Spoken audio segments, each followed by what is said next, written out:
So, but I ordered it online already, so I'm like, forget that. So, oh well. That's insane. I know. But okay, are you guys ready to roll? Everyone ready to go? Let's do this thing. Actually, Sure. Well, actually, the funny thing is the way the boxes are and where I have my cameras at, it's covering up Chris's face. And so I can't. I'm fine with that. It doesn't. I mean, it makes it better for me. So. Yeah, I like that. Okay. I wish I could cover up your voice, but I don't know. You are hilarious. Love is strong. Ladies and gentlemen, welcome to 3 Men and a Baby. That's right. That's Hey, listen, Boss guys, Baby don't- to you. All right? Don't Isn't that the name of that movie? Don't worry. James is drinking straight black coffee today. He's hoping to one day hit puberty. You are hilarious. So funny. Brutal. Okay, guys, let's do this. We're going to hop into the show. That way I can just kind of push Chris to the side, and we'll be good to go. Let's do it. Okay, guys, here we go.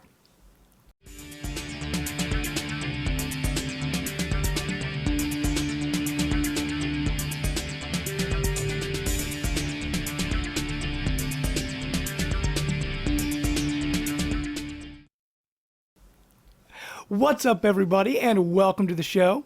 This is episode 65 of the Life of Gaming podcast. My name is Jamie, and I'll be your captain on this cruise of video game awesomeness. And you all know my co-host, the man in the PlayStation headset, Mr. Josh Brandt. Konnichiwa, James. How's it going, man? What Pretty is good. up, sir? Not much. I am a samurai master now in Neo, so Awesome. I've got that acclaim. Still And I'm enjoying happy about that. Yes. We'll go over that in my Let's Play section, but Awesome. yeah, it's great. Cool. Great. We go from a master of Neo to a master of none, Mr. Chris White. Hello, James. Hello, Josh. There has been a feud brewing before this episode started. So man. just so you Don't worry. guys know. I'll put it in. I'll put in the little, the what do you call it? The cold open. Don't worry. It'll be in there. Yeah, All right. that's all right. I think James is just jealous since the week he took off. I did such an amazing job hosting. That's true. That's He true. just- They all he's are calling for trying, Chris. Trying to It raise is. his game. Hashtag That's right. Chris host, right? That's right. That's right. Let Chris. Well, if you guys are watching the video version, you know it is not just the three of us. We have a very special guest, Mr. Adrian, hopefully I'm saying this right, Nieto, from There the you Frozen go. Machine. Sir, how you doing? Hello, everyone. Hello. Thanks for having me, guys. You're welcome. We are looking very forward glad to to this have all you, sir. Well, I don't know. Maybe you got your hype a little too high, man. Well, let's see if this just goes everywhere. Well, man, before we get into the show, let us know a little bit about yourself, man. About what you do with video games and all those things. Yeah, so I am one of the co-founders, I don't know what the proper term is, of That Frozen Machine, which is an independent game studio based here in Canada. It's three of us. There's a three-man team. We met at Nate, which was, college here. And, after, 3 years working on projects together, we decided let's give this crazy game business a try. We started our business and we released Tuna Cycle last year. We're preparing to hit gold at the end of the month with our newest game, Boxer Stupid. And yeah, we have a lot of plans for this year. Awesome. Cool. And outside of Frozen Machine, I know you're doing a couple things with different Facebook groups and things like that. What's going on with that, man? Man, I get around. I am, I host my own kind of like podcast, I guess. It's called the NBC Video Game Boot Club, where we get together and talk Nintendo games that we play for a whole month. Usually retro stuff, obviously. Now that the Switch is coming, though, we'll be playing and talking a lot about Zelda, so that's very exciting. Yes. Awesome. Besides that, I also sometimes when I'm not super busy, I am one of the hosts of the World 1-1 podcast with Larry, Gibber, and Eddie B. Oh yeah, we just had him Good old on Eddie. 2 episodes ago. Oh, Eddie. Yeah, and we just like that show, man. Like it just goes all over the place too. It doesn't make any sense, but I love it so much. And last but not least, I am also the fourth unofficial-ish member of the Simon's Cake podcast, where if you haven't listened to it, we just talk one game and just break it apart like crazy, just going deep into what made that game great. Cool. Awesome. Well, thank you for coming on the show tonight, man. It's going to be an awesome episode. Make sure you get your seatbelt on. You're ready to roll. I'm always ready to roll. That's right. 100%. Yes. Well, let's kick things off with what we've been playing. And Brant, I know you started kind of getting into that already, sir. So let us know about your Neo glory. My Neo experience. Yes. Well, PS4 Neo, I praised this game a few episodes ago. It's a game I think every PS4 owner should play. It's about the best experience I've had on it. It's going to be my Souls experience for this year because there's not a Dark Souls game coming. But I read on some reviews, and a lot of the critics seem to be saying that this is harder than the Souls games. And I just want to put to rest that it is not harder than the Souls games. I feel like the bosses are easier in a way because you can predict their patterns, unlike Dark Souls, which they're completely random most of the time. And I haven't had really any problems. There's so many systems in place, like with leveling up and breaking down your weapons, building better weapons, that you never, and you gain experience at a good clip that you never really feel outmatched. And that's one of the things I really appreciate about Neo. So if you're worried about the difficulty, I would say just rent it or something. Just see how it goes, because it's really, I feel like, a step up from what Sony has been releasing. And Cool. Like I said, they're on a roll. Now, do you know any idea about the length of that? I know you said to rent it. I mean, could you technically beat that in a rental, or is it pretty long? It's long. Like, you can go up to 100 hours if you do all the side quests. So you have to rent that for a pretty long time. Yeah. I will say, though, I'm going to take this out for a month. I'll bring it back. And there was one boss. I'm saying how easier the bosses are. There is one. It's an optional boss, but he beat me like 20 times, and so I'm just moving. Which you don't have to beat them. So they have special missions that are harder. So if you want more of a challenge, you can take them. But overall, fantastic game. I'm going to hit on Resident Evil 7 again. I've been playing that ad nauseum. I'm still so in VR, close to the end. Yeah, still all in VR. Still had some jump scares that freaked me out. And yeah, it's a great game. The last third, though, I feel really isn't as good as the first, and I think other people have been saying that too. It just kind of loses steam, I guess. Or yeah, it just sort of loses steam, and I don't want to spoil anything, but you're taken away from the house and all the freakiness that's there, and there's other things that happen like with decisions. It sort of breaks up the pacing a little bit, but overall. Yeah, in VR, it's still the way to play, and still having a blast with that. That's what I keep hearing about that game is how, sometimes more is not always better. Like, if that game was, like maybe 4 hours or something shorter, it will have been like a lot better than it is right now, even though it's still a really great game. To the point that even I, which like someone who is extremely scared of any type of remotely horror game, I still want to give it a try for sure. Yeah, I definitely hear that, Chris. Even Adrian's gonna give it a try, man. Well, I don't say that I will. I'm saying that I want to. I still think it's worth playing without the VR, but I would say if you have a PSVR, it's definitely the go-to game to get for it. And like you said, it would have been better as a shorter experience. I feel they maybe could have added some more stuff within the house, like.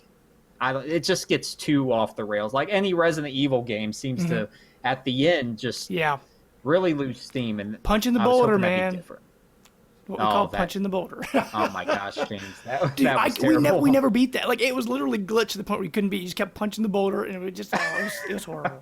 Oh man, that was terrible. Oh man, anything else, sir? We the nerdy. I just got a code for Ride 2, and this could be the furthest thing from the type of game I enjoy playing. It's a simulation-based motorcycle game. Oh, okay. I don't know why I took it, but playing it for the first couple hours, it's actually sort of growing on me. Like, I'm not into Gran Turismo, but it's so realistic. Like, it's almost like a puzzle game trying to make turns and stuff. Like, it's sort of. I hope that's not how you feel about driving in real life. No. How do I do this? How do I do this? Yeah, just flying into the air off rails. And, yeah, Your kids in the back seat. Hold on, kids. Daddy's got you. Vita, I'm going to platinum Lara Croft Go. I finished it. Cool. That's a great game, but I just need to collect all the vases, which is easy enough because you can just go back in and collect them real fast. So I'm about to platinum that, and yeah, that's about it for now. Well, Chris, what about you, man? What you been playing? I know you've been busy with your new device. You want to let our listeners know about what's going on with that, sir? Sure. Yeah. So I've been playing several really important games. The first one is really the game that I go back to. I play probably more than anything right now, which is waiting for Switch, and it's everybody's playing. Right? Yeah, it's pretty much become my most except that favorite one game. guy.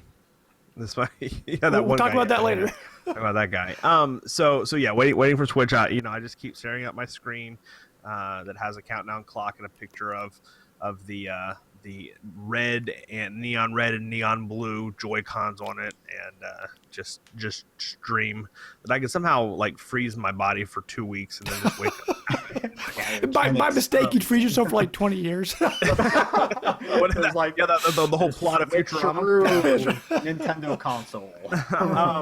The other game that I've been playing is Mac 101. So I've been needing to upgrade my home system. We've been doing a lot more video editing and stuff for both the channel and even stuff that I do off-site personal stuff, and but I've always been a PC guy. I've always had a PC, even at work. Like I've always worked on PCs. I've never had a job that I've used a Mac, and so it's just not something that I've really used a lot. But because I've been doing video stuff and graphic stuff, everybody that I talk to is like, if that's what your focus is, that's what you're doing. You really need to be doing it on a Mac. And so I took it to heart. So I went and got a Mac Mini, kind of a mid-tier Mac Mini, and so far I love it. I mean, it's great. It's just really it's really jarring. I mean, to spend however long I've been in computers, 10, 15 years that I've been using a computer. And it's all been PC, and now to switch over and have to kind of relearn everything.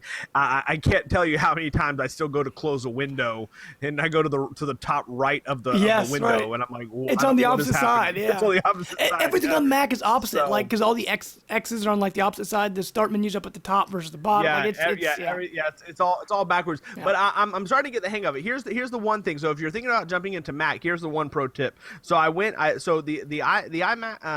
so I got a Mac Mini. So the Mac Mini itself just comes with the Mac Mini.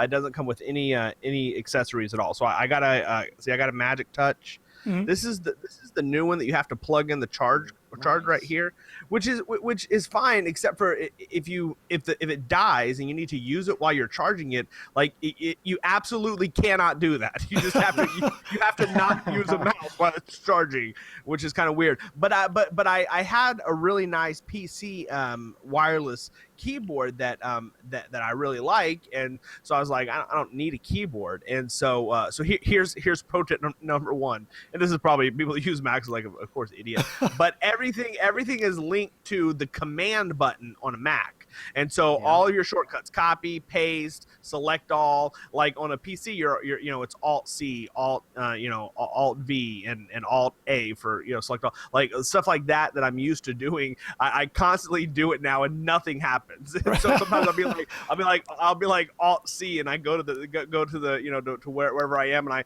I'm Alt V and nothing happens. I'm like, well, I don't understand what's happening. No, you can do hotkeys on your keyboard from your Mac. Can you? I'm not sure how you do it, because I know when in my previous job, anyone that were on Macs, we had a lot of extra wireless PC keyboards, and they would just use hotkeys to set up their PC keyboard to work with the Mac. Okay. So I could dig around a little bit, and you can probably dig in there. Yeah. So anyway, that's the only thing that's frustrating, and I'm constantly doing. I've been finished writing my GameCube list, which we'll talk about in a second. Yes. But awesome. I'm constantly copy and paste, and nothing's happening. It's really frustrating me. But I'll get there. So anyway, so that's taking up a lot of my time as far as actual video games. I beat Pokemon Sun finally, which it still remains my favorite game from last year. I absolutely love Pokemon Sun. It's really, really great.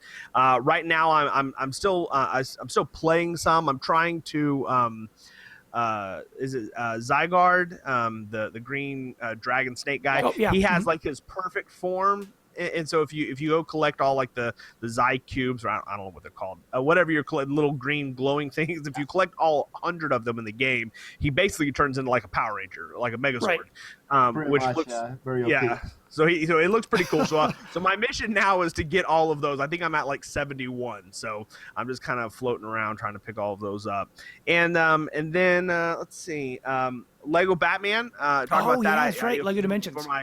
So for my birthday, I picked up the Lego Batman expansion pack for Lego Dimensions, and it's really good. I probably won't have time to talk about the movie. The movie was good, not great. I was it was good. I enjoyed it. Underwhelmed by it, but it was still great. It wasn't the Lego movie, that's for sure. Yeah, it was not the Lego movie. It had some really funny moments though, and I loved the references to older movies. Fantastic. Yeah, well, yeah. I mean, even the intro when it opens up. Josh, have you seen it yet? Nope. Okay. You're the only one here that hadn't seen it, man. So when it opens up, Batman's narrating. No, I won't say. It's not really spoilers. He's just narrating like the beginning of the movie, and it's absolutely hilarious. And my favorite part is like when the Warner Brothers logo comes up, and then it shows Batman. He's like, "Oh yeah, Batman, your bread and butter." And then he's like, "In your face, Superman." It's like Superman. And then my favorite part is to me the opening sequence is the best part of that movie. Yeah. When he goes in, and he's just like taking out all the bad guys. He's singing the song, and then when he finally gets that face to face with Joker, and he's like, "Who's your arch enemy?" He's like, "Superman." And he's like, "No, he's not even a bad guy." It's such a great moment. So anyways, the level pack came out. It's actually the first level pack that I bought for Lego Dimensions. Cool. And so it's good. I mean, I got to be honest. I didn't start playing it until after I came out of the movie, so my excitement had already kind of waned a little bit. But I mean, it's more Lego. It comes with Batgirl and Robin, and the Batgirl is great. It's a real good costume, purple cowl, which is really cool. And then it comes with the vehicle part is the Batwing from the movie, and but yeah, I mean, it's just basically his kind of like Gotham City. It's mostly like his mansion, and you can and of course there's story level stuff in there. I mean, it's Lego. I mean, if you've played a Lego game, you've played them all. But yeah, so it's good. So that's mostly been what I've been doing. Awesome. Well, the Lego movie. Sorry, no, go ahead. The movie did its job with me though. Like as soon as I left the theater, I went into Toys R Us and bought a Lego Batmobile. So I couldn't help myself. I was just like, I want this now. Yes. So, yeah. Yes. I agree. It was funny. I told because we went on my birthday, which was Sunday, February 12th, and I told my wife. Thanks. I told my wife they were doing a sell at Target where if you spent $50 on Lego Batman merchandise, it was $10 off, and I was like, they got Legos. so yeah, I mean, yeah, it definitely does its job for fans of that. It really kind of gets you excited, and there's some great stuff. Like there's some great kits and stuff that they build, even in the movie. So it makes you want to go play. Awesome. Now, Adrian, before we get into what you've been playing, just let our audience know what systems do you have? Like what consoles do you currently have? Oh, my God. Was that a loaded question? If we're going for current gen, I guess my brother gave me an Xbox One for Christmas, so I have that. I'm very happy about that. Cool. Wii U, which I probably play more than anything else, built an awesome gaming PC around, I think it was like December last year. And my 3DS is still with me until the Switch comes out. Then it's going into a box. Then you're my kind of guy. I like you. And listen, people have been saying we need more beards on the show. So I'm just saying. There we go. That's every comment, just more beards. Hashtag more beards. But what you been playing, man? What kind of games you been gaming? So on 2DS actually, I've been switching back and forth between Project Cross Zone 2, which was that weird mashup that Capcom, Bandai, and who was the other company? Sega, I think. Question mark? I don't I remember. can't remember. Yeah. Yeah, they did a mashup there. It was like a strategy RPG type game, which is really fun. So I've been playing a little bit of that. Also, Shantae's and the Pirate's Curse. Oh, yeah, cool. Finally, Such a Good game. yeah, I finally got into that. I tried playing it when it first came out, and I got stuck very early in the game. I don't even know why. So I started a new file, played it again. Now I'm on the desert level, which I think is the third world or something like that. I'm having tons of fun with it. It's super well written. The animations look fantastic on the email on the small 3DS screen. So I'm playing a lot of that. On Wii U, man, Mario Kart and Splatoon like crazy. Oh yeah. Past couple of days, I just training for the Switch for sure. And, Train man. I love it. It's like training. Like, you gotta do. I gotta get it in. I got to do it. Splatoon 2 is having the test fire. I mean, I don't have that news, Exactly. but yeah, so that's gonna like the first month Switch is out. They're having the test fire. So Yeah, pretty much. It's at the end of March, so that's very exciting. So no, yeah, like I challenge one of my close friends to a Mario Kart duel. So I'm training for that because I'm pretty sure he's just gonna like destroy. I'm pretty good, but like I don't play well under pressure. So yeah, we'll see how that goes. don't worry, I Chris. love Chris that says you the same call thing. it- I just love that you call it training. I'm actually very good at Mario Kart. We're gonna be doing some Sure. Mario Kart Let's Plays when it comes out on Twitch, and I'm Oh. gonna whip all of you. Dude, like invite me over. Like we'll play together. Yeah. It'll be awesome. Absolutely. I don't know. All if of I'm- us will be I playing. don't know if I'm Yeah, gonna all invite actually you, all of us will be though, playing Mario. This is gonna be crazy. Why? Like because you're training. Have You're a trainer. That's kind of scary. Chris, to you me. gotta train, man. If you want to be the Guess I'm gonna have best to start- I'm gonna Yeah, get there's my- ever been. Get my Wii U out and start training. We're gonna get a copyright strike. No, yeah, and man, like I'm playing so many things, it's kind of crazy. Even though I don't really have time for any of them. But then on PC, I'm playing Counter Strike Go, Global Offensive, and Rocket League like Oh, crazy. cool. Yeah. So yeah, I've been switching between those back and forth every other night There because it of is. sleep. Exactly. And wait Sleep for is it. really weak. That's so- right. From now on, that's a rule on the show. If anybody says the word switch, you have to stop. Somebody. Oh my gosh. Oh yeah. Anything else, man? No, I think Okay. that's. Oh my gosh. That's a lot. That is a That's lot. As for myself, I mentioned last week, Banjo Kazooie, awesome. But as I mentioned last week, I'm still kind of dabbling in Fallout Shelter every now and then on my Xbox and my PC, depending on where I'm at. Just kind of checking it on my vault, and sending people on raids and Those people quests and things like happy. that. It's good. I enjoy it. Is it a play anywhere? It is a play anywhere. Yep.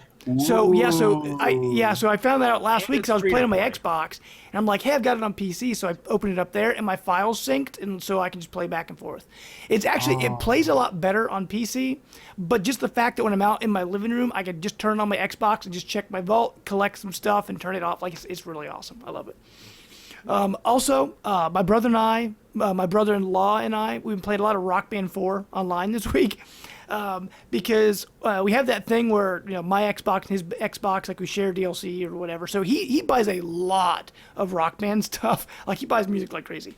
So when I go on and hop online and play, it shows I have like all these new songs. That's pretty awesome. So we've been playing a lot of Rock Band.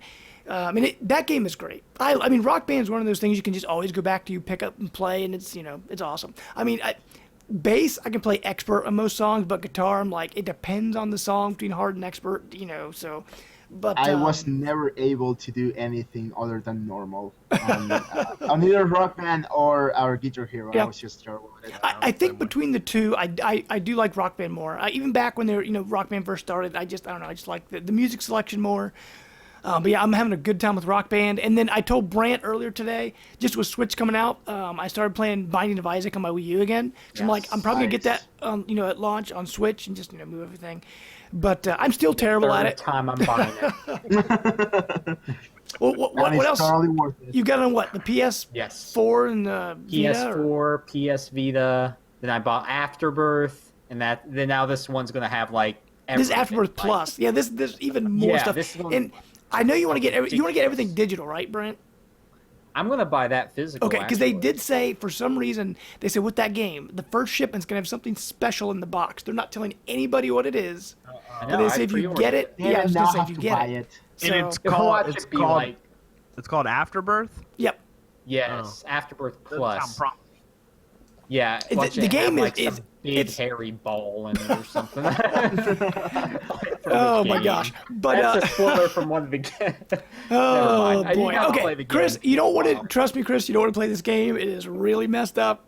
Don't let your kids. No, it's this evil mom locks her son in the basement, and you got to fight. Don't worry about it. Yeah, that's all right. It's not even on my radar. No, if Josh likes it, I immediately scratch it off my list. Yeah. Hey, anything Josh suggests, I always try it. Like Dark Souls 2, man. I still never finished it. I got like a quarter of the way through it. Barely got. Never finished it. Anywhere in that. I got to like why would you suggest him 2 out of like all the Souls games? Well, because 2, it was at the time it was on sale for like $20, and 3 wasn't out yet, and 1, I don't think 1 was backwards compatible yet. So I think 2 is my only option. But and I mean I enjoyed it, but it's just the difficulty going back and again and again and again. That is like the worst one, but it's still great. But I mean, I enjoyed it, but it just didn't stick. Yeah. The thing that I like about Dark Souls is how it's like pizza. Like even bad pizza is still very good pizza. And like you feel bad for going back because it's punishment. Like you are, like you know, you're the Dark Souls, man. Exactly. Like going back and torture but it's so good. How did you feel about the rumors of a trilogy compilation coming for Switch though? Oh man, when I he would first literally heard that, poop his pants. Like there's no way this thing can run Dark Souls 3. Well, but maybe it can. According to it's from software, right? Yeah. Yeah. According to them, they have Dark Souls 3 running on Switch. And they do have a publishing deal with Nintendo for a game, so hey, I'd be awesome to see like an original IP. I can't wait. I can't wait until this happens because I think that Josh is. I think he's trying to be a realist about getting too excited for the Switch. I think the Switch is going to blow your mind. This is the most excited he's ever been. I think the Switch is much more capable than you're giving it credit. Well, you know. He's enjoying a PlayStation VR, so you know anything is just gonna blow his mind. Right. Here's the thing. I think I actually. He's easily pleased.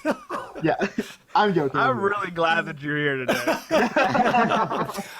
Well, actually, Brent, I was actually thinking today about like the BioShock collection. Like they just remastered that because no Skyrim's coming. I'm like, what if the BioShock collection comes to Switch? I'm like, I know my gosh, all these games that I normally buy on the PlayStation, I'll switch it over to the Switch. Because you can have it on the go forever. Look, I'm not kidding. We said this several weeks ago now. Like I am 100% committed to buying my software on Switch. I canceled my Mass Effect pre-order. Wow. That is not coming to Switch, probably man. is not going to come. Yeah. But I don't even care right now. It's like all that I want to do is play Switch. So everything else is taking a back seat, and we'll just see what happens. Mm-hmm. You know, more to that point, actually, I Am Setsuna, or whatever you pronounce it. It's on sale right now on the Steam for, I think it's like 40% off. Oh, wow. And I was very close on hitting that buy now button, and then it hit me like I should probably get this on the Switch instead. Yeah. Like I regret buying Stardew Valley and I can't wait. Stardew Valley on Switch, man. Because I have those on the PlayStation, but I'd rather play them on the Switch. Looks like you're buying them again, man. But okay, let's hop in. Let's kind of reel things back in here, guys. We're going to hop into our news section in what we call Captain's Log. And with the Xbox stuff, we'll kick it off here right at the top. Microsoft came out and announced their E3 plans. I mean, it's right around the corner, guys. Only 4 months. Yeah. But they're actually moving their conference. It's going to be on Sunday this year, June 11th at 5 p.m. Eastern. So yeah, now I heard Bethesda's also gonna be on Sunday too. So I can't remember. Was there anything before Bethesda last year? There's a 7. No, Yeah. no, Bethesda led last year. Okay. And so now Microsoft, they're gonna be kicking off with Scorpio news. It's gonna be crazy. They also announced that Xbox Fan Fest that's happening this year, where fans can come and play the games early. They didn't say anything other than that. They just have more details are coming closer to E3. So even if you aren't going to E3, because actually E3 is open to the public for the first time ever this year, it's like $250 a ticket though. So do you really want to pay $250 plus travel plus hotel to go there and wait in line? Stand in line. Yeah, so I enjoy sitting on my couch, my 4K TV, and just streaming it all day. Man. Like E3 for me, it's like a holiday. Yes. Basically. I take the first 3 days for the conferences off. Just sit on the couch, order a pizza, and get a couple of beers or something, and just sit down and just enjoy. It's so good. I do the exact same thing. Take 2 days off and just watch it. It's funny though. It's like I feel the same way about like sports. I'm a big baseball fan, and I try to get to the stadium, watch the Rangers play. A couple times a year if we can. But it's just like most of the time you're in like nosebleeds and like you can't really see what's going on, and you can't control the weather. You got a giant TV at home, and you sit on the couch eating some nachos and watching the game, and you can see it like imperfectly, crystal clear. It's like, well, why would you want to go to something like that? But I mean, why do you think Microsoft moved to 8 or to Sunday? Honestly, it's the Scorpio. I think they're trying to get out of the gate before anyone else talks about anything Scorpio. Maybe Bethesda has some big Scorpio announcement, or like maybe there's something coming. They don't want it spoils. They're like, we're going first. We're letting the cat out of the bag on this thing because things are already leaking about Scorpio already. They want to marinate more. Like if they're in the morning, then Sony steals the power from them later. So this gives them a night for people just to say, oh, man, this is so. That was my thought when I heard this announcement. I think they want the full spotlight on themselves alone. And I think it's actually pretty smart when you think about it, because like again, you said, right? Like Sony usually takes the spotlight during the E3s. Even I personally don't really think they did super great last year. I actually think Microsoft did way better, even though their presentation was a bit awkward overall. But Josh is shaking his head no there. That is 100% accurate. It is. I agree. Yeah, but like if you do it on Sunday, right, and you're saying that Bethesda goes afterwards? Yeah, Bethesda goes after. Yeah, 100%. They're gonna have something for Scorpio. Yeah. Like you can name it right here. We'll have a pizza bet or something. I don't care. That's gonna happen. I would put money on, and even though I've said on the show, and I still believe that VR is kind of a dying fad, I would almost put money on they're going to announce VR, and Fallout VR is going to be first. I forgot about Fallout VR. Oh, that's very interesting. That's a really good. That's smart. Yeah. I don't say that very often to Chris. But that was intelligent. I mean, you think it a lot. You just don't say it. Hashtag Chris is right. Okay. Well, Brant, let's hop into some PlayStation news, man. Guess what? Do you use PlayStation Now at all? I know we talked about that last week. Do you use PlayStation Now? No, that's probably the only garbage thing they've done. Well, they are taking... Wait a second. Did you say Wonder Book? What did you say? That doesn't count. That's not... Did you say PlayStation Vita? What did you say? Hey, don't throw my Vita in here, man. No. Well, actually, I agree 100% with that, dude. Like, the Vita is just a train wreck. Oh my gosh, Brant, Chris. What is happening? I love the show now. On YouTube. Well, guys, let's talk about taking out the trash, because as of April 1st... Or the Vita? I'm sorry. He's not gonna say anything. All right, no more Vita. He's leaving. There he goes. Josh is leaving. He is, and he doesn't have any pants on. I'm so sorry. Listen, if you aren't watching the video, you need to watch it because Josh isn't wearing pants. It's amazing. I am so sorry, but it was just too easy not to. I had to calm myself. He had to get a box of tissues. He'll be okay. He'll be okay. But Brant, hey, just put on your PSVR and find your happy place. eventually I will get this news story off the page and out of my mouth. PlayStation Now, as in right now, as of April 1st, Sony is ending support for PlayStation Now on the PS3, Vita, PlayStation TV, Sony Bravia TVs, Sony Blu-ray players, and Samsung TVs. So it was available on all these devices, and as of April 1st, they're no longer getting support. They said they only want to focus on PS4 and PC moving forward. That makes sense. How amazing would it be for them to come out on April 1st and be like, April Fools, we're still doing it? That will be, man, for the people that have a PlayStation TV and for the people that love their Vitas, I really hope that's the case, because like they're burning a lot of bridges there. Like I don't think it's a smart decision whatsoever. I understand the need to move forward in technology and create a better platform and whatnot. But like for one, I feel kind of burned that I bought a PS3 with so many games and the PS4 is not backwards compatibility. I know the Xbox wasn't originally either, but now they're adding more and more titles every. I don't know, I think it's like once a month. Yeah, they added Rage this week. Over exactly. 300 games. Yep. That's crazy.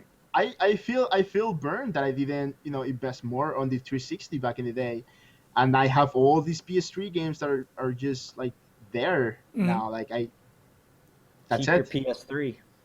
Oh no, I kept my dude. Like I'll be damned if I ever sell anything that Keep I own. your hardware. Yeah. Oh my God. Yeah. Yes. Yeah. Don't I trade think- stuff. See, I'm gonna say I think this is a good idea because if the service isn't perfect, but I think now they can refine it for the main system and Sure. what else they're doing for it. Do you think maybe because they said they want to focus on PS4 and PC? Do you think maybe they were having problems with like the emulation, like trying to get it to run on all these different devices? So they said we're just gonna take it. Out too thin. So Yeah. this way they can make it so the frame rate actually goes with the button press, hopefully, and run better. So I think have you played PlayStation Now at all? Have you used it in the past? No, I've never used it. I don't really care to because I still have my PS3 and all those. Right. Which is what I think is the problem, is that absolutely nobody wants this, and you have to imagine that nobody's That's using Sony it. not being consumer friendly. Sure. And didn't they announce PlayStation Now around the same time Xbox One announced backwards compatibility? It wasn't kind of like their way of saying, "Hey, Now we got it too." It was kind of like their way to do that. Oh, and okay. they thought they were sticking it to Xbox, saying, "Hey, we're going to have all these games. You just have this service that's overpriced, but you'll get all your games." And then Microsoft just blowing it up by saying, "Hey, all your games, these games are available now, plus many down the road are backwards compatible." So it sort of put Sony in a bad place, honestly, with PlayStation Now. So I think they have to really go back to the drawing board on the whole thing. I was just gonna mention Nintendo for a moment here, but Sony needs to figure something out for backwards compatibility, because if Nintendo, if my account for my Nintendo account it's what everyone thinks it is, then all those sweet games you bought on Wii U for the 13 million people that bought a Wii U and not the rest of the world. Yeah, I know, I love it too, but let's face it. Those virtual console games may carry over to the Switch, and that's going to be a huge library of games. I don't even care if I get stuck in Zelda. If I can play Paper Mario on the go, I'm going to be the happiest man alive, dude. That's all I care for. Sony can't even change names, so still the backwards compatibility is going to be a big problem. Sure. Yeah, so we'll see what happens, yeah. Sony can't change names, and that's kind of crappy, but on Microsoft, I don't know if you guys have ever tried to change your gamer tag. You have to pay $10 I was for like, it. Chris did. Didn't you, Did you Chris? really? You went through that before? That's what they should do. Yeah. That's what Sony should do. They make money. And Yep. $10 is quite expensive, though. For an it name should change. be free. But Well, maybe not free, but so people don't change names all the time because they're crazy. Well, $5. The only explanation for people that change their name is they are crazy. Well, they start with Master Dong 69, and then they change it to big whatever something. Big bunghole Oh, my 1555. gosh. Exactly. Yeah. Like I don't want that dude on my Xbox Live. Like I just don't want him anywhere nearby. Right. So, Now, sometime you should go ask Sean Capri about his username. I can't remember what it is, but it's something along Awesome. this. Sean. Yeah, it's something like that. Yeah. Yep. But actually, Chris, one thing I want to say though, which cracks me up, because earlier in our little chat before the show, you were talking about how you are a handheld guy. You love your handhelds. You've always been a handheld guy, and yet how you dog on the Vita is hilarious because Well, I don't like consider it handheld. What is it then? because I honestly I loved the PS. I never owned a Vita, gosh. but I loved my PSP until my brother borrowed it and it got stolen and he lost it. But like I love my PSP, and so I the love my Vita, the Vita is a really nice piece of hardware. It just didn't get the support people were. It didn't do 3DS numbers. There's Put it that still way. games coming out for it. Yeah, and it's all I indie could stuff, go into but yeah. a whole other topic on Yeah, this, we'll but save I that for another day. But okay, Yeah, let's get out of these these Bring bloody for that day, PlayStation though. waters. Yeah, yeah. So Bring you me can for that come day back. because I just wanna trash the Vita. So. Me too. That'd be a Oh great. my show. Okay, guys. Okay, I'm guys are getting gonna, out my like, oar have a and I'm beef paddling fight. out of the bloody waters, guys. Okay. I think we Like an became best effigy. friends. Did we Let's- just become best friends? I think we're starting a new We did. podcast. We're starting a new podcast. The hate PlayStation. Oh my Vita gosh. the Vita is a dirty trash can. Let's It's gonna let's be hop into some happy news, guys. We're gonna And hop into Overwatch. Nintendo. Okay, because everybody here loves Nintendo. We're all talking about the Yes. Switch and our love for Switch. So I've got two brief Nintendo news stories for you here. First, Pokemon Go. Chris, I know how much you love Pokemon Go. They just had a major update come to the game. They added 80 new Pokemon from the Johto region, which is silver and gold Pokemon. They've added new encounter gameplay, new evolution items, 2 new berries, and expanded outfits and accessories for your avatar. Yes, So I they said changed this is my the clothes. they said this is the biggest update they've had come to Pokemon Go. Now, are any of you still playing Pokemon Go? Because I got to be honest, I stopped playing it a long time ago. So Yeah, you know, like when the game came out last year, it was kind of nice here in Canada. So I was able to walk a lot. Actually, on day one, I think I spent I don't know, something like 7 hours walking Wow. outside. Actually, it was like on the first night when I came back, I had dinner and whatnot. Around midnight, my phone was fully charged. Finally, I was just like, I feel like going for a pocket walk just quickly, right? And I went outside, and like this is gonna sound like I'm making the biggest story up, but I actually ran into this girl that was also playing Pokemon Go. We started talking. Like we walk and talk until like 3 in the morning. Then we changed numbers and we went on a date like a couple of weeks Wow. after that. So Dude. Love with like, Pokemon Go. Pokemon Go, exactly. So like Pokemon that's of me, nuts. right? No, Exactly. So like that's pretty cool. I did stop playing though after the summer. I was like it got cold here and I didn't have the energy anymore, nor the time.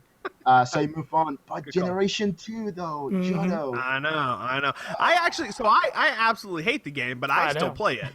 I still play it. You only play when you visit pretty big cities. Yeah, no, I did when I visited New York. That was fantastic. Yeah, so Oh I mean my that's always been my big issue here, right? I live in Texas, and it's very kind of wide lands, and I live outside of Dallas and kind of like a suburb, and so it's not. I mean, there's not a whole lot of city around where I am, and I think I mentioned on here before, but like the closest Pokestop is like 2.5 miles from my house, and listen. I ain't walking 2.5 miles one way I got to a go get a Pokeball. couple Pokeballs. That it's was- just like That was my same problem, man. Like I lived in the suburbs until that I recently moved, and now I live in the country. So I literally Makes it have even worse. nothing. Yeah. I have nothing nearby, right? And then my friend who lives in downtown Edmonton, who's just asking me like, "Hey, are you getting back into Pokemon Go?" Like, I have nothing. From his bed, he has like 3 Pokestops. oh, that's great. yeah. It's See, insane. Yeah. Like Yeah. he has like 2, maybe 3 Pokemon gyms nearby, so he's always farming coins. Like I don't have that, dude. She's like, well, you should just move here into downtown. Like, no, I love my country house. You're not gonna move for Pokemon Go. It's not that good of a game. Nope. I visited New York and I was basically inside in a conference room for like 8 hours a day doing training, and there were 2 Pokestops that I could hit sitting at the table that I was at. So I just had my phone out on my desk, plugged into my laptop, which was plugged in, so it constantly charging. And I'd wait till it popped blue, and I'd swipe it. And I just got like I left New York with like 500 Pokeballs. Yeah. Because I was there for 3 days in the classroom doing that all stinking day. So it's fine. I do work in Dallas, so that is a city. So I'll normally Dallas is a city. Yeah, that is a city. It's Facts with Chris. It's a pretty large city. It's a pretty large city with a lot of stuff on it. So. Chris, anyway, what we learned today? Dallas. It's a city. It's a city. Yeah, a lot of people don't know that. A lot of people actually think it's a TV. Arlington. Yeah. A lot of people think it was a TV show, but no, it's actually a city. So okay, well, let's talk about some more facts, Chris. Today, I don't know how much detail we want to go into this because there's people that don't want spoilers or anything like that. Well, but we're gonna today, spoil it, so turn us off. For the next 5 minutes, maybe, roughly. For the next 35 minutes. Somehow, 2 weeks early, someone got a Nintendo Switch in their hands. They didn't say. Some retailer apparently broke the street date and shipped this thing to the guy. There are videos up all over the internet. There are photos up all over the internet of this guy turning on the Switch, setting up profiles, going to different things on the actual Switch itself. Now, let me ask, did all of you watch the video? I know some people don't want to see it because they don't want anything spoiled. No, I didn't. Did you say 16? 16 what? Did you ask how many times I watched it? Is that what you said? Is So that not what you said? I'm assuming you're excited for it then? No, I really didn't watch it that many times. I watched it a couple times. It's like a minute and a half. Like if you want to watch it all, it's like a minute and a half, 2 minutes maybe. It's not that long. So I am funny about this. We actually talked about this, I think, on the show that you weren't here. We talked about, or maybe you were here. We talked about the demo kiosk maybe coming into GameStop. Mm-hmm. We talked about the idea is if you walk into a store and you see it, will you play it? And I don't think that I would. Now, of course, listen, I'm very weak. So if I walked in tomorrow and it was there, I probably Chris would. Is weak. but like in the back of my mind, I don't want, especially because it's a handheld, right? Handhelds to me are little, and this is what kind of what I was alluding to in the chat earlier, is that handhelds to me are very kind of personal machines. You know what I mean? Like you have it in your back pocket, it's in your bag, it's with you all the time. It's a very personal machine, whereas a console is just a box that's sitting on a shelf. It's very different in my mind. So I want the first Switch that I hold and to be mine. So Right. So a lot of people are that way with even seeing things like UI and stuff. But I did want to watch it because I'm interested in a few things and what we can learn. And so I guess we can jump into a few things. We all watched it, right? Brant did not. Brant, do you not want this spoiled for yourself? No, Okay. I mean, look, we really don't know a lot. There are some really cool details though that came out from it. There are and buttons. So I don't know if text. you. Yeah, There are little icons. I don't know if you. I don't know if you have. Did you jot down any? No. Did you jot down any notes at all from the video? I did not, just because I didn't know if we wanted to talk about it tonight, so I didn't put any notes on it, and you said we had to talk about it, so I added it to my notes shorthand. Okay, well, so Go into detail, sir. Here's a couple of points that I think that are noteworthy. So first and foremost, he went to the memory section, and there's 25.9 gigabytes of free space. Now, there are no games out yet. He hasn't been able to download anything. So that is day one. That's the space. Now, when he, it does have an icon to go to the eShop, but when he clicks it, it says you have to have the day one update. Now, we don't know how big that update is. So 25.7 gigs. Yeah, exactly. So right out of the gate, you're already dropping down from 32 to 25.9. Right. So basically 26 gigs. And Zelda, just for reference, Zelda is over 13 gigs. Yeah, Zelda's like 13.3 or something like that. So you have about 10 gigs of space left.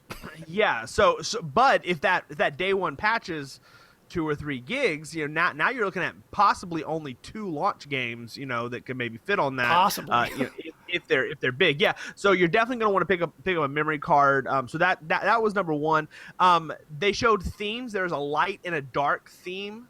Now we don't know. There's been rumors that you could actually buy themes like you do on the 3DS, and have like different color palettes and stuff, and that may be possible. What's in the actual dashboard is basically what you have on most programs today, which is like a light view, which is white, and then like a dark view, so it's like black screen, and it basically just transposes those colors.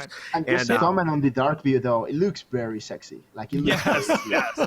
Yeah, the dark was a much better look for it. And actually, speaking of themes, I do really like I know a lot of 3DS games do this, and a lot of PlayStation games do this. Like if you pre-order like one of the bonuses, you get a theme with it. I love that. I love getting like my Monster Hunter 3DS new 3DS XL came with a theme, and then when I pre-ordered Monster Hunter Generation digitally, that came with a theme. So I have like all these themes saved on my system. I love that. It's great. Yeah. So no, I agree. And I like the themes, and I like that on 3DS you can set it up to rotate your themes. So you can put like a rotation. So every time you open the 3DS, it's a different theme, which is kind of cool. If you load up a couple of your favorite themes, which is nice. And if Switch has something like that, that could be kind of cool. So two other small things, and then if anybody else has any thoughts. So the other one is that he went to the sleep mode. Or to the sleep settings, and so it showed kind of sleep settings of what's going to happen. Basically, your system turns off after so long. So when you go into sleep mode, is like once you switch, it shows the baby sleeping on the screen. And no, you try not to wake it up. Not like that at all. Not like that at all. Not at all. But there was a third option on the sleep that basically, and I'm not looking at it right in front of me, but basically it was just like sleep options for media playback. And so one of the things that, and if you kind of look at the fine print, it's something to the effect of, if you're doing media playback, the system won't go into sleep mode, right? So if you can imagine watching a movie on the Switch, or if you imagine with like your laptop, if you're watching a movie and you don't touch it, something for a while, it just goes into sleep. So it's that kind of a mode. What's important about this is that there's been a lot of controversy around the fact that the Switch is not launching with Netflix. They came out and said Netflix is not going to be there at launch, or Hulu or any sort of video service. We don't know if those are ever going to come, but this at least gives you the idea that possibly Nintendo could sell you videos on a store. You could possibly add video files on an SD card, or like what's probably going to happen is some point within like the launch window, you are going to get a Netflix app where you can watch Netflix on it. But they obviously have that built into the UI that there is going to be media playback. So that's important. Last thing to note is along the bottom, the very first. So there's a little icon for the eShop right there on the bottom, but the very first little icon is for news. And so if you're familiar with the way the 3DS works, you have like a little notification section, and Nintendo can send you like promotional stuff. But it actually looks a little bit like a website, and it just has like these tiles of, hey, check this out, hey, check this out. And so it appears like that could kind of looks like maybe a cool little homepage to find out what's going on kind of in the world of Nintendo. So the Wii U tried that, and the little blue light still flashes on my game. Yeah, and once in a while saying, "Hey, there's some information here," and I'll click it and be like, "We have a sale." Yeah. But, So that that's notification it for me. used to. Oh, sorry, I was just gonna say that notification used to wake me up in like at 3 a.m. or something. Blue light flashing. What the hell? You might be abducted. And it was just like, because it goes like pling, and then like it flashed, like he actually turns the gamepad on. Yeah. I was just like, whoa. And it normally does like 3 o'clock in the morning. It's like a 2 or 3 o'clock in the morning is when it hits. I it's just like have the robots, Skynet. It's finally happening. Oh no, it's just my Wii. I'm gonna go to bed. Oh my gosh. Okay. From that, we hope you guys are excited for the Switch, because we're all excited from the Switch. From the time you hear this on Sunday, when we make this live, we are less than 2 weeks away from the release of the Nintendo Switch. So pumped. But real quick, let's hop into one more news story for Brant and I, because we are both super excited for this. If any of you have seen it, they released like a Let's Play video, a couple different outlets like GameSpot and IGN and Kinda Funny. They allowed the first hour of Prey to be played. And it, oh my gosh, it looks amazing. I said this on Twitter, I said it in the chat, and of course Chris absolutely hates me for it. I'm super excited for the Switch. I can't be more excited for the Switch than what I am. But as far as games go, I don't know if I could be more like Prey. It just looks amazing. Like it looks like BioShock, like all these great like horror first-person shooters, and it looks amazing. I'm so excited for Prey. It's definitely in like my top 2 most excited games of the year. It's gonna be amazing. Dude, I gotta look up what Nick Scarpino from Kinda Funny said. He said it's like if Dishonored and Deus Ex like had a baby or something. It made it sound real funny, and they pooped out like Prey or something. It's like this gonna be the babies come from poop. See, children, in case you didn't know that's where babies come from. Okay, but the Dark Souls game this year is Neo for me, and I think the BioShock itch will be with Prey. Just judging from what I've seen, like this is easily catapulted into my most anticipated since Resident Evil 7. It's gonna be. It looks so good. And it just all the systems there look great. I get that BioShock vibe, and I'm just that's one of my favorite games of all time. Now it is launching May 5th on Xbox One, PlayStation 4, and PC. They said the game will be between 16 and 20 hours in length, depending if you want to find everything, do all the side quests, things like that. And they said there is a wide variance of endings. Lead designer Ricardo Bear said there are 2 main branches, mostly centered around the fate of the space station and survivors. But then, within those branches, there are a ton of little permutations. So, even though there's like 2 major endings, like it's gonna vary depending on what side quest you did, who you saved, who you didn't save, all of that stuff. So it's gonna be awesome. It's definitely gonna need multiple playthroughs. Now they haven't announced anything for Switch, but if this comes to Switch, oh my gosh, it's gonna be crazy. This year, I know Chris and Brant, we were talking. This kind of year comes around probably once in a generation, because this year we're getting Prey, we're getting Zelda, we're getting Mario Odyssey, we're getting it's rumored a Metroid game could be coming. We're supposed to be getting Xenoblade Chronicles 2. We're getting I'm trying to think, like there's just game after game, and we'll get Mass Effect this year. Like this year it's insane. It's insane. Like it's crazy. This year is going to be awesome. Mass Effect. It's going to be so good. Every month there is a solid title coming out. This we got Splatoon 2 this month. We got like or not this month, this year. So good. I think it's going to be a great year. I actually think next year is going to be better. How? We don't know anything about next year, but I mean, it depends. Now, if you're fully saying on what's coming out on the Switch, do you think we're going to get Mario Kart, Mario Odyssey, Zelda, Splatoon 2? We're gonna get, like those are all like major, like top Nintendo titles. I think that we'll have a couple of really great Switch games next year. I don't think it'll be the third year of the Switch that'll kind of that will be like an amazing year for Switch. I think Red Dead Redemption 2 is by far the best game that's going to be released, and I do not think there's any chance that game comes out this year. They still say it's this year. They say that it is. It's supposed to be like end of the year. It's not. It's not. It's gonna be 2018. Oh, so I still think Xenoblade Chronicles probably 2018 as well. I just think we're gonna start seeing some things kind of move a little bit. Now, I'm obviously not Prey if they have a May date on that. Of course, South Park had a March date and they just moved that. So it was December, then it was March, and now it's but no, I'm not knocking this. I'm not saying this year's gonna be bad. I'm saying I think that this year's gonna be great, and I think next year's going to be even better. I think next year's gonna be a fantastic year. Just because I think E3 is going to be huge. I think that Microsoft is gearing up to announce Scorpio, and Scorpio is going to have a couple of key titles this year, but next year is going to be the year that we really see Scorpio kind of get taken full advantage of. Switch will be on the market for a year, so you're going to have great Switch stuff coming out. You're going to have third-party stuff like Red Dead that's going to be pushed to next year. All this is coming off of assumptions, though. Well, no, of course. And you're also assuming that Prey is going to be good, which I absolutely don't think it will be. This man is crazy. I'm just saying. He assumes the worst for everything. We should get a brand new Halo game next year. We're getting a brand new Halo game this year with Halo Wars 2. Although that's not. I mean, it's in the Halo universe. That's like this week.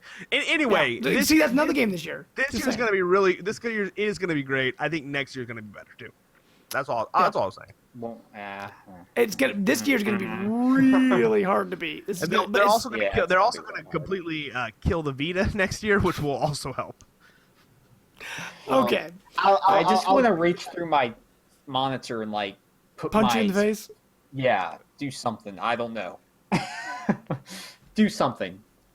Oh Yeah, my gosh, you know, you can see the rage building up in his face. Just so you know. And I'm turning red. I'm like, I think 2017 is a very solid year though. Like just like you mentioned, right? Like Splatoon. Like I'm a very big Nintendo guy, obviously. So for me, Splatoon 2, Mario Kart 8 Deluxe, which I mean, take it or leave it, whatever, right? But I'm excited for to go back into that again, and with new characters and new tracks, a good battle mode finally. Yes. Mario Odyssey, Zelda, like so many indie titles that are coming for the Switch. I can't wait. And Sea of Thieves. I don't know Well, if you guys. Like Chris Sea of was Thieves. excited for that until the Switch happened. Now he doesn't care anymore. Well, yeah, I mean, and it is true, but like, oh my god, I'm so excited for that game. I think I'm gonna sink hours into it. gonna be No great. pun intended. Now, actually, thinking about it though, Chris, if Xenoblade Chronicles gets pushed, Red Dead gets pushed, and possibly Mario Odyssey. I know it's supposed to be the big holiday title, but I mean, like, look how many times Zelda got pushed, right? So, I mean, if they want Mario Odyssey to be perfect, maybe it gets pushed to like a March 2018. So maybe 2018 will be an amazing year. I'm not saying it won't be. I mean, 2018, especially with new Switch stuff, is going to be great, but 2017 is going to be hard to beat. However, I think I think they've been working on Mario Odyssey a lot longer than Zelda. Not because they just announced it or anything, but like every Nintendo console for the most part have always had a Mario game in mind, right? Like the N64 is the perfect example of how the entire console was built towards the one game that showed the potential of the console, right?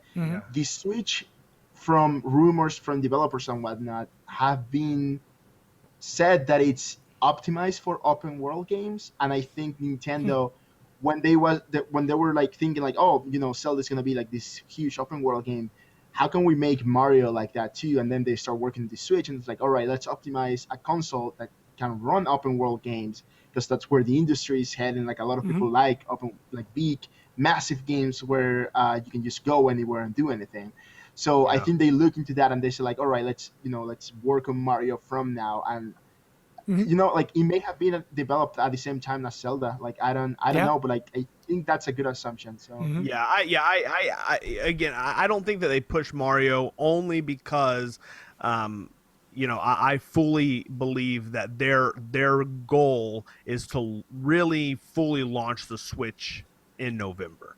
Like they want to launch the Switch to the mass market with Mario. They want us to spend the next 6 months telling people how great it is and showing people at work what you can do with it. And then they want to go into the holiday season being like, Switches are everywhere. You can find them at any retailer, and you can pick up Zelda, Splatoon, Mario Kart, and Mario day one. Like that's got to be there. Right. And one thing I will say about the Switch though, you can tell, like even advertising wise, like they're hitting much better than they ever did with the Wii U.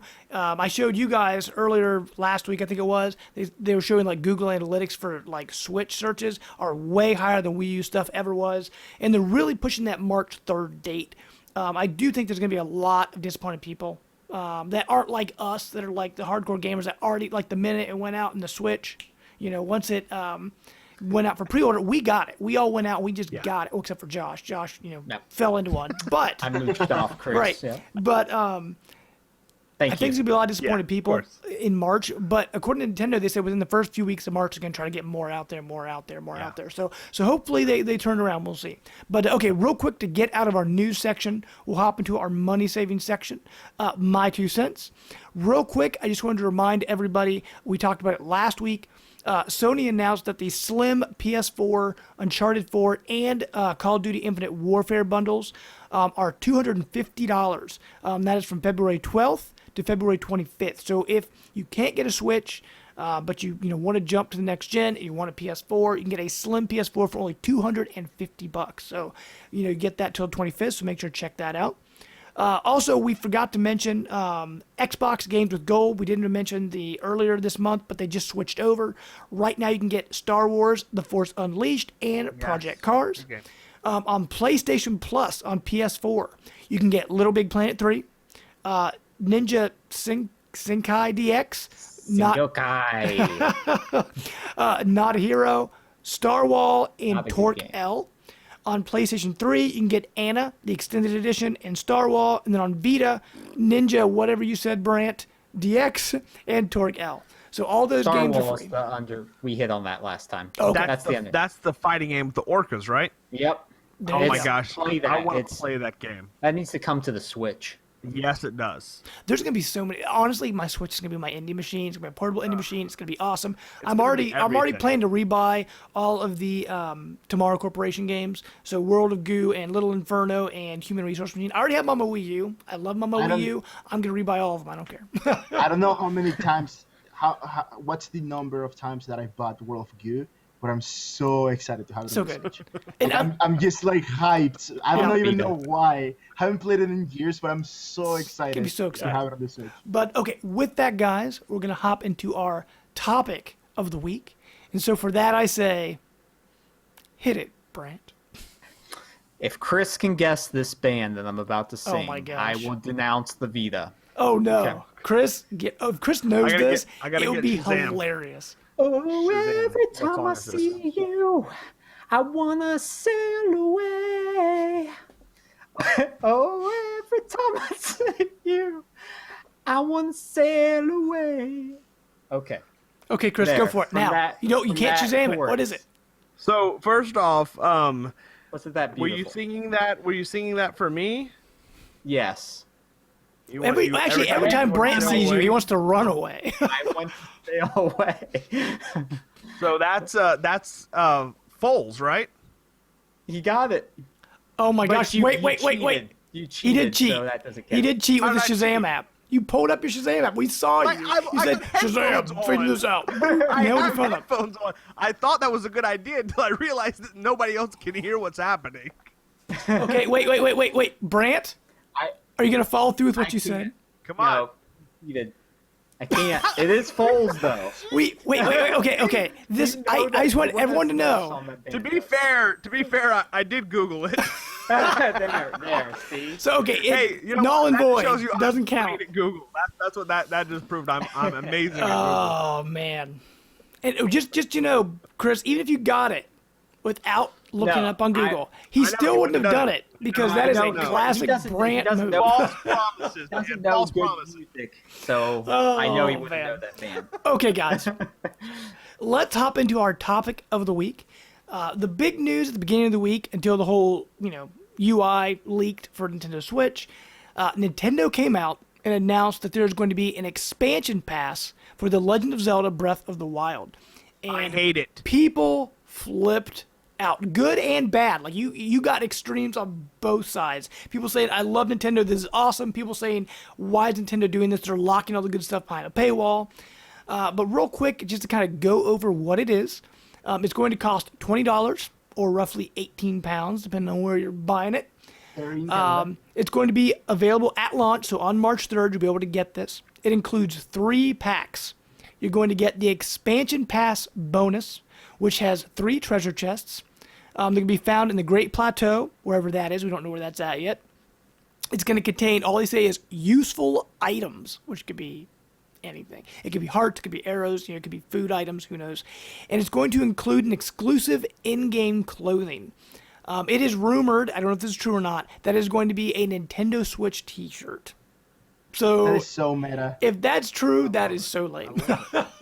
I want to be wearing a Nintendo Switch shirt, playing Zelda Wearing while a Link Nintendo Switch is shirt. wearing a Nintendo Switch shirt. That's all I Oh, want. man. The second, Wow, or I I guess didn't know the that. first official DLC pack is coming in the summer. It's going to add a new Cave of Trials. It's going to add a new hard mode, and it's going to add additional map features. Now that's the one a lot of people are mad about because it's locking map features and hard mode behind a paywall. But we'll get to that in a minute here. Now DLC Pack 2, this is the big one everybody wants. It's coming out winter 2017. It's going to have a new original story. It's going to have a new dungeon as well as additional challenge modes. So that's what people really, really want. Now, Nintendo did come out and say these packs cannot be purchased individually. You have to buy the whole thing. Because if you remember with Mario Kart 8, you could buy them individually or you could buy it as a whole. Same thing with Hyrule Warriors. You could buy a season pass, you could buy the pieces, however you want to do it. This one, they're not doing it that way. They're saying you have to buy all of it together. It's all or nothing, guys. So before we hop into anything else, what do you guys think of what's in this pack? Brant, I'm going to start with you, man. You look puzzled. What do you think about this DLC? First of all, are you going to buy it? Are you going to be paying the $20? No, I won't buy it, but I don't think it's bad that you hear about these DLC packs that are like $50, and I mean this is a much less substantial one, but I don't really fault them for Did they say when it's coming out? Day of launch. Day of launch. Okay. The expansion pass bonus with the T-shirt and the treasure chest is coming the day the game comes out, and then hard mode's coming in the summer, and then the other stuff's coming in the winter. So that stuff that's coming out late. That's okay. I still think that the other stuff's just cosmetics, so that's fine. If it adds like I have a problem with DLC that comes out like a week after a game that's like actual story stuff. Mm-hmm. Like with Resident Evil 7, why didn't they just include like this one videotape that you could play in the game? Like I think that stuff is sort of cheap, but overall it's just the internet going insane for no reason, because Nintendo, when do something like this, they'll get the butthurt blame for doing what other companies you don't do. Want that butthurt blame. That's right. Yep. So Brant, why aren't you buying it? Because you just think they said no. Why don't you want to buy it? I just don't care to. It's the game's big enough as is, you know. Is it because that DLC is going to fill up the rest of that SD card? Yeah, my one SD card. I'm going physical, man. But yeah, it's not a problem. Sure. It is what it is. So. Okay. Well, Adrian, what about you, man? Are you going to be buying the DLC? So, other than Smash and Kart, I don't usually buy DLC. On Smash Bros, new characters, right? Like I got Lucas and Lucas and Mewtwo. I still haven't purchased Bayonetta. I should. Yeah, I didn't get Bayonetta nor Cloud, but I got Ryu, I got Roy. I did not get Corrin. I don't think. All right, so I didn't buy the last DLC pack, I guess. But I bought the first couple. And on Mario Kart, I wanted more tracks. I thought you were muting me or something. I know. My light's messing up. Sorry. I bought more. No, you can't. Can't see me. I bought more tracks, more characters to play as. However, Nintendo gave me plenty of free content on Splatoon, plenty of free content on Mario Maker. They've been giving stuff away for free on so many other games. They always go the extra mile. So, if after I finish Breath of the Wild, I feel like I want more Zelda, I'll buy it mostly to support Nintendo, but also because I'm kind of curious. But I'm not one to buy a DLC all the time. Like every time I go to GameStop or something, and they're like, "Would you like the season pass for Dragon Ball Xenoverse?" Like, no, get out of here! Like, why do I care about this? Like, I don't care, dude. Like, I'm just gonna play the game once, and then it's gonna go on the shelf, like every other thing that I play once, and that's it, right? So, yeah, I don't know. We'll see. On day one, I won't buy it. No. Sure. And it's interesting you mentioned Splatoon DLC, because that Splatoon DLC, I remember when Splatoon launched, and people were saying it's not a complete game because not all the modes are out. People were like, this thing's gonna fail, but they kept just putting DLC out, and it was free, and it was great. Like it added new weapons, it added new modes, it added all this stuff, and it was free. And I wonder if that's part of the reason people are freaking out though, because you gave us all this awesome stuff, and it was free, and now you want to charge me. But Chris, are you gonna? Because I'm actually surprised. You're all saying no. Chris, are you buying the DLC? Yeah, I'll buy it for a couple of reasons, and I completely agree with everything that both Adrian and Josh said, in the fact that I don't typically buy DLC either, and I don't necessarily think that Zelda needs it. I mean, the game looks huge, and it doesn't necessarily need it. I'll even go a step further to I will never play a hard mode, just not something that I do. But there are a couple things that I do believe in. So number one, until Nintendo shows me something different, they have more than earned my my trust for what they do. They did not tell me what was coming with Mario Kart. We talked about this earlier, and I jumped in, and that Mario Kart DLC was probably some of the best DLC that I've ever seen. Good. And it was like what, And $12? super cheap too. Yeah, exactly. Yeah, like it was super cheap. Yeah, super cheap. And Nintendo isn't known for nickeling and diming people. If they charge us $20 for Zelda, like it's going to be $20 worth of great content. But the same thing, like with Smash Brothers, same thing. I mean, great. All those characters are completely individual. They're well balanced. They have alternate costumes, their own voice or sound effects. Like it's a full character added to the roster, and that's up. And guess what? You don't have to buy it if you don't want to, and the game is still just as great without it. And Zelda's going to be just the same. So if you don't want to do this like that, that's fine. But Nintendo has earned, for right now, they've earned my trust that they're going to give us something great, or they would not charge us for it. Like that's just that for right now. Now, the moment I get burned, we'll have a different conversation. But in the meantime, they've earned my trust. The other thing about this is going back to what we talked about with Mario Kart, they didn't tell us what was in Mario Kart, and a lot of people are getting up in arms that even you kind of joking around with who are going to get other items. Like, what does that mean? Right. Well, Nintendo may have something secret plan that they can't just come out and tell you. So who knows what that is? It may be something from Zeldas of the past. It may be a freaking train, a Spirit Tracks train. You can drive it around Hyrule. That would be amazing. It's not. I mean, it's not going to be. But I mean, like it could be anything. We don't know what it is. Yeah. I'm more intrigued by the fact that they're adding additional story to the game than anything. And if you look at the Splash announcement online, if you guys saw it, what was the image that was right next to it? It was of Zelda, right? And I 100% think that Zelda is going to be a playable character, right? I think the exact same thing. That may be DLC, and I would be willing to buy the DLC to be able to play as Zelda in the open Hyrule area. Well, I have a feeling though with the DLC, it's gonna be one of those things. It's gonna be like maybe a little 2-3 hour experience of what Zelda's doing in the meantime while Link's off on this adventure. It's probably something small.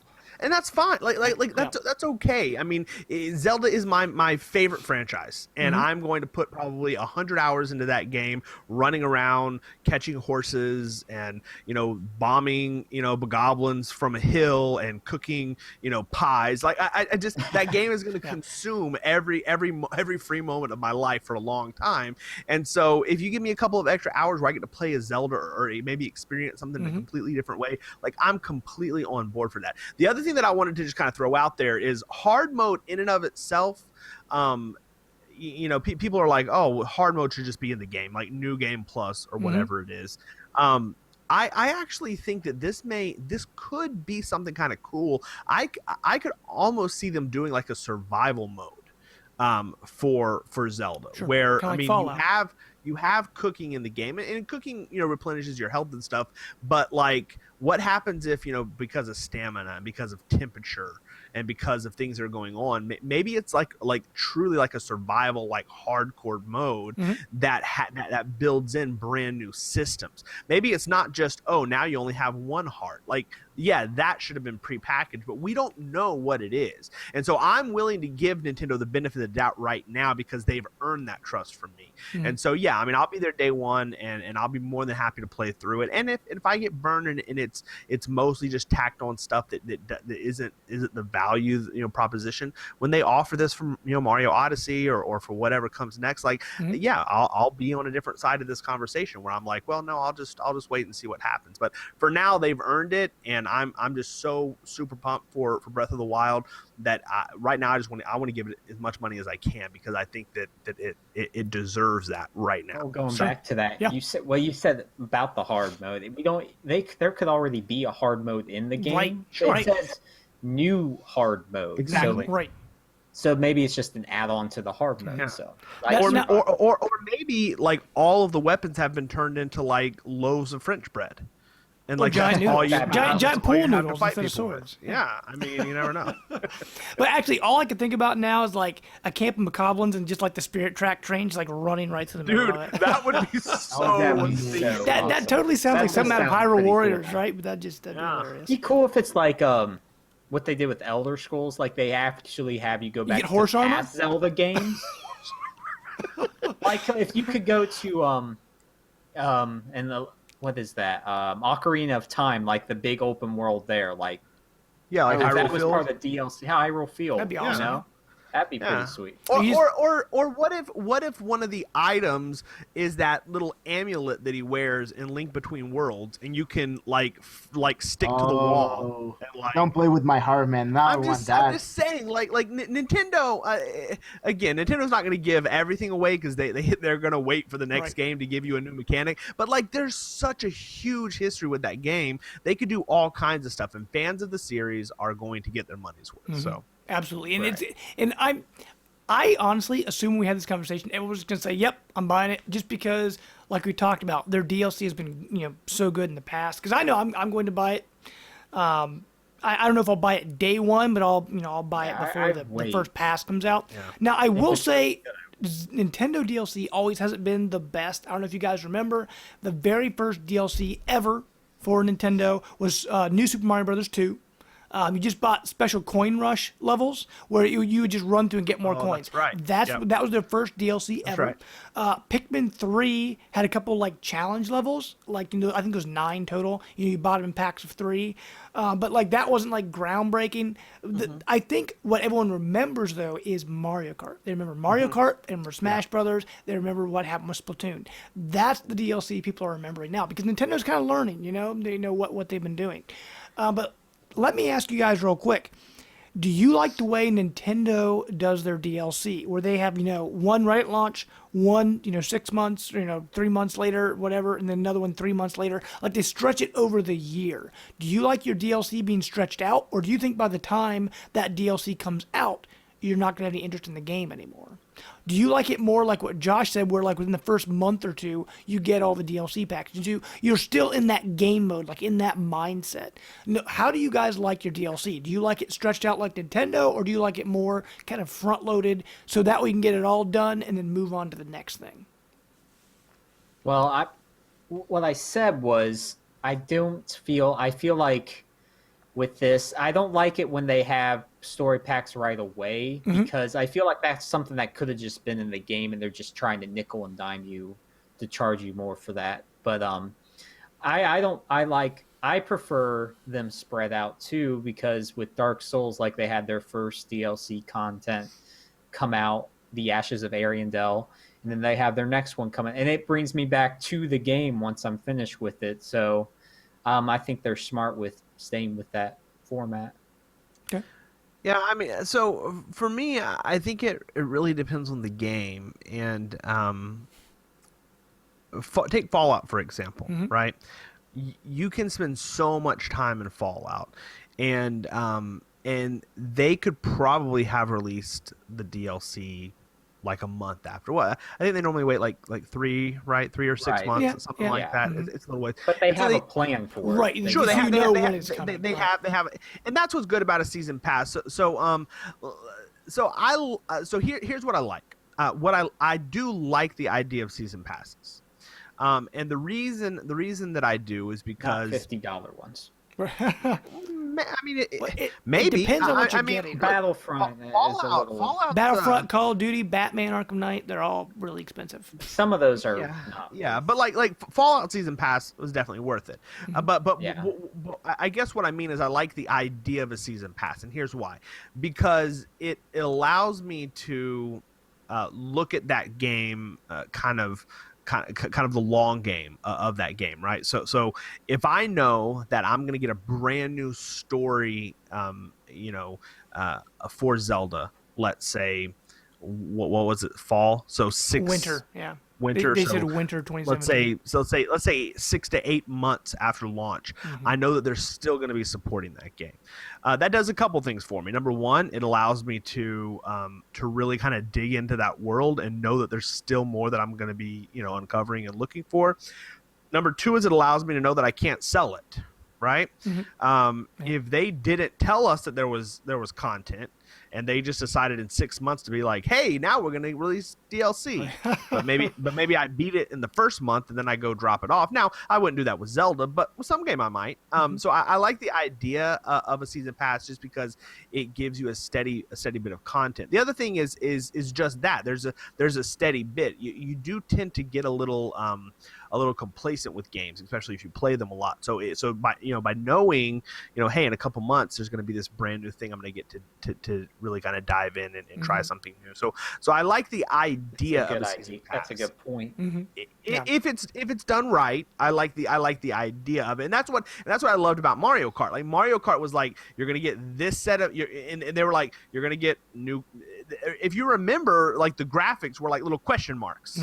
You're gonna get a new something, you're going to get new carts, some kind of carts, you're going to get some kind of new tracks. You had no idea, right. But like the excitement was almost as exciting as the release of the game. And you're like, oh, and then they're like, oh crap, it's Animal Crossing, and then you watch the video, it's like changes season, and you're going to get to drive as I still like the Streetle is my favorite Mario Kart car. I love that stinking car.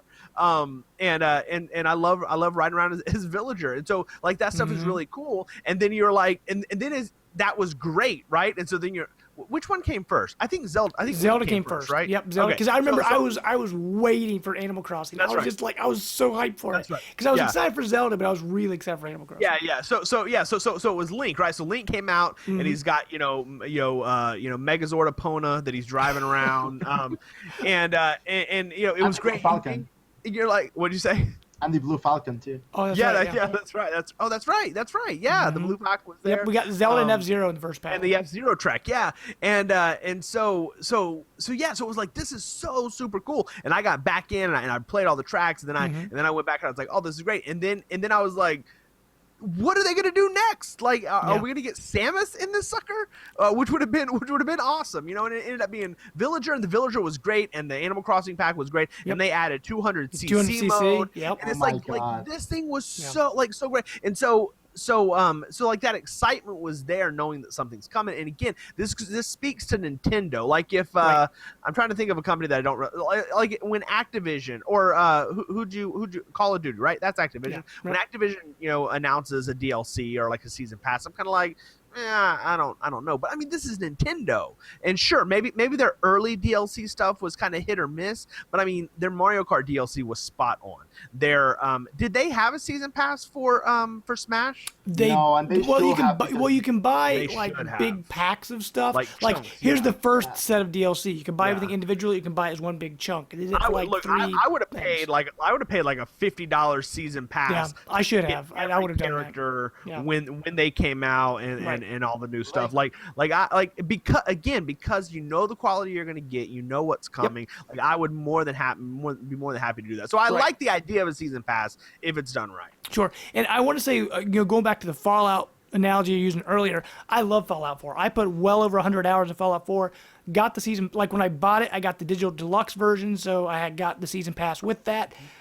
And I played through the first 2 sets of DLC, but the problem is I never got around to Nuka World, like the last piece of DLC, because it came out so much later that I'd moved on to other stuff, and I just couldn't get back in the mindset of getting back into Fallout. So I never got, maybe someday I'll go back and play it. I don't know. But real quick, we need to start tying things up here. Adrian, anything to add with like DLC? Anything that, like kind of what Chris was going on. How do you feel about the DLC?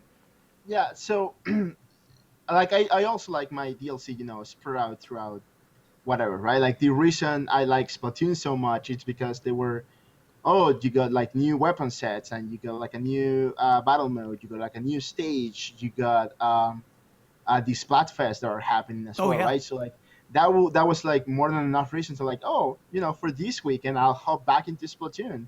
That's pretty cool, right? And like, yeah, I didn't come back super often. I'm doing a lot more so now, but it was always a reason. And with Mario Kart as well, it was just like, all right, like now I can play as Link, and I have the Blue Falcon, and I have Mute City. That's awesome. Let's do this, right? And then with the second DLC pack, and they added 200 CC. Like, I don't know what this is. This looks crazy, but I want it, so let's jump ahead, right? And even with Smash, like my friends didn't get the DLC, but thanks that I'm in so many Facebook groups, a lot of people I know were getting the DLC for a Smash. So when Ryu came out, I was just like, all right, let's play some more Smash. Why not, right? So Yeah. like and like we're giving praises to Nintendo for the Mario Kart DLC that they did so well. Mm-hmm. The Smash one, on the other hand, it wasn't very well handled. It was very expensive. Even when you buy a big pack, you weren't getting much out of it. Like the discount was like $5 out of the entire thing. Like, so you weren't saving all that much. So like a season pass, like, right? Like if you were to tell me like, hey, $50 season pass, and the first character you're getting is Lucas, like, all right, like, so we're getting more characters and more stages. All right, sure, I'll pay $50 for that. I'm kind of curious to see what else I'm getting later. But yeah, so like $20 for Zelda, it's not that expensive. $20. I mean, 30 in Canada, but like, I'll just stop getting coffee for a month, and that's it. I pay for my DLC. So like, I'm not gonna get it on launch because again, I need to play the actual game first. I don't know what's in the main game first. Right. If I, after the first couple of hours of me playing it, I realized that, man, I'm loving this. I'm gonna buy the season pass just to support Nintendo, to tell them like, hey, I'm loving what you give me. I want more of it. Then sure, I'll do it. Right. But like, if I have my Zelda feel with just the main game, I'll pick it down the line, a couple of months. Maybe when the new story time, story section shows, right? Then I'll pick that up then. Yeah. Well, let me ask you real quick, Adrian. Did Nintendo shoot themselves in the foot by making the Splatoon DLC free? Because now kind of people expect it from Nintendo. I don't think so. Splatoon was a new IP, and it had a lot to live up to, right? Like, it was their first new IP in, like, I don't know how many years, guys. Like, A long time. It was a long time, right? And it was a competitive third-person shooter with no voice chat, and it was, You're making it sound so great. Well, I mean, it was kind of quirky as well. Like, you shoot ink instead of bullets, Right. and you are these really cute characters that turn into squids. Like, it is very weird. Like, when you tell people, it's like, that sounds so trippy. Yeah. But I'm curious. Tell me more, right? So, like, I think they did the right thing. And if I'm not mistaken, anyone on the internet can correct me on this. I think this first Splatfest was Autobots versus Decepticons. Yes. I think that was a was, brilliant yeah. idea. It was a branded Splatfest. We didn't know what it was, but we were kind of curious, and then we participated on that, and then just kept giving more and more and more. So, Splatoon 2, I don't think will have free DLC. It may have some, but I think overall they're gonna sell you some stuff. Yeah, not weapons, but stages, and not game modes either, but the stages for sure. They're gonna sell those to you. Yeah. Right. You're going to have a season pass launch with Splatoon, and so and I'll answer the same question. And I completely agree with it. It was a great idea to go free because now at least three of us, because I don't think Josh really played much Splatoon, but at He least didn't three like it of because us. of the motion controls. Oh, really? No, because you can play without the motion I know. control. I know. I wanted to play that game. I Yeah. just don't have a Wii U. Yeah, that's the problem. You gotta be that. Oh, poor guy. I absolutely love Splatoon. It's It so is good. It is probably so my good. favorite game on the Wii U, and that's with a console that has Super Mario Maker and has Mario Kart 8. Mhm. That game is so great, and so I will gladly buy a DLC, like a season pass. And I agree. I think that we will get free stuff. I think that Nintendo will continue to support it that way. But I do think that the bulk of the new stuff is going to come via a season pass, and I will be more than happy to shell that out because Splatoon is. I love Splatoon. I'm so pumped. So Awesome. Well, yeah, guys, there's. sorry, I go ahead, was just gonna Brant. say there's a right way and a wrong way to do DLC, and you can see that in certain games like major titles like Rainbow Six Siege or other multiplayer Battlefront. games. Yeah. Battlefront. Mhm. There, it gives a negative stigma off the bat to those games, and I think it hurts them in the long run.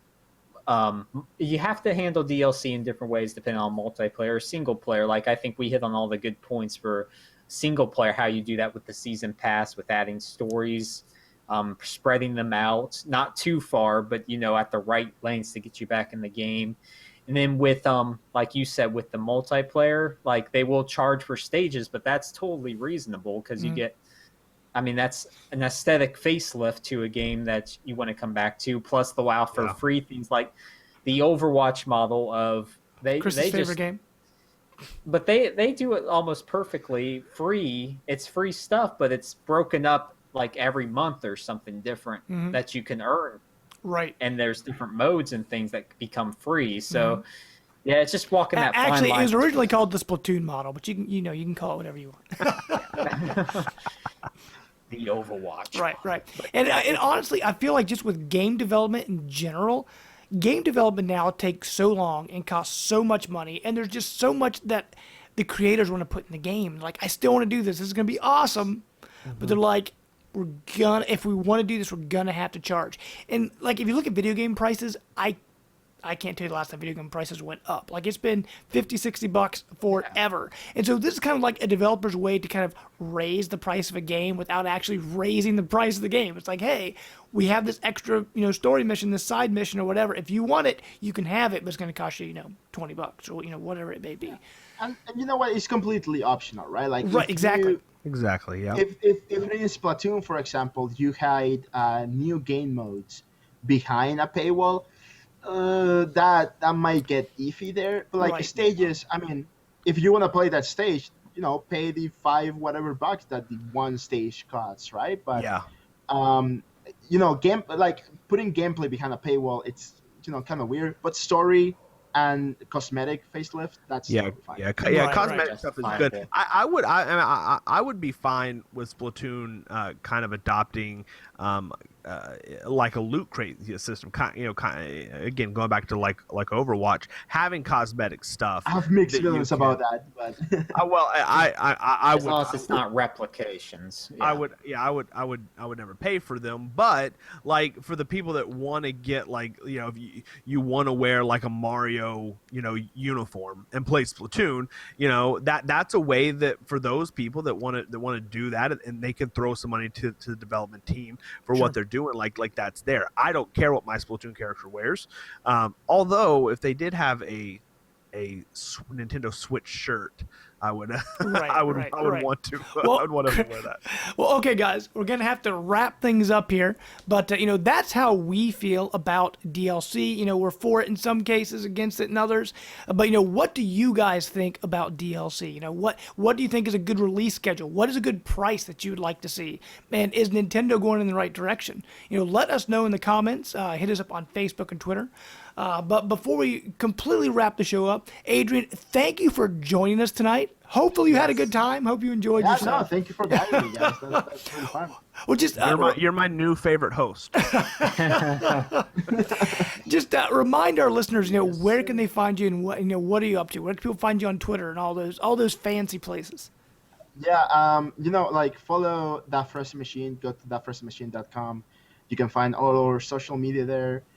We're on Twitter, Instagram, Facebook, Tumblr, YouTube, Twitch. I'm actually streaming a lot on Twitch recently, losing horribly on a Splatoon, so you can watch that if you want. Doing a lot better on Mario Kart, so All that training's paying off, man. Exactly. Yeah, it is paying off. So you can watch that. Destroy me. Awesome. Yeah. Now, actually, Mario Kart. See, when I had to trade a bunch of stuff in to get some credit for Switch stuff, I did trade in my Mario Kart because I know I'm rebuying it because I needed the cash. I needed the credit, right? But hey, I'm only gonna be without it for like a month. So I mean, it's not gonna be like that long. I don't feel too bad. But same thing with Splatoon. Because I needed the money. Because, I mean, right now, I'm like, Splatoon 2's coming, need the money. So I know I'm buying them again, so I don't feel too bad. A Splatoon wait is going to be a little bit longer than the Mario Kart wait. But, okay, Brant, where can people find you, sir? If they want to find me. Yeah, that's it. At minus the Brant, MINUSTHEBRANT, and that's my PSN name. Yep, game on. Awesome. And Chris, what names can people avoid? Well, listen, if you'd like to send me pictures of you throwing your Vita off of a roof somewhere, you can send them on Twitter at NeoLego, and you can find everything else I do there too. Awesome. As for myself, you can find me on Twitter and Xbox and Nintendo and Twitch and all those places. Jamester0722.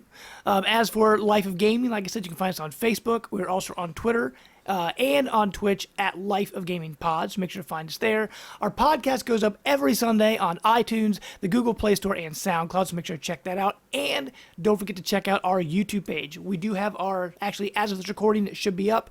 We are continuing our road to Nintendo Switch. We're counting down the top 10 best games on each console. This week we have the GameCube. So Chris, as long as everything goes okay on his new Mac, that should be up by the time this goes up. A little bit of learning curve, but we're there. You can check out the video version on our YouTube page. Just look up Life of Gaming, or you can check it out on our website, which is lifeofgamingpodcast.wordpress.com. We will get that shortened URL someday soon. But as for that, guys, we hope you enjoyed the show.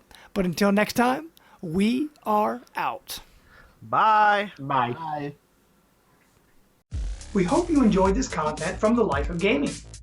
If you like what you saw, be sure to subscribe down below. You can also catch our weekly podcast every Sunday on iTunes, SoundCloud, and the Google Play Store. You can find us on Twitter at Life of Gaming Pod and on Facebook. Until next time, we are out.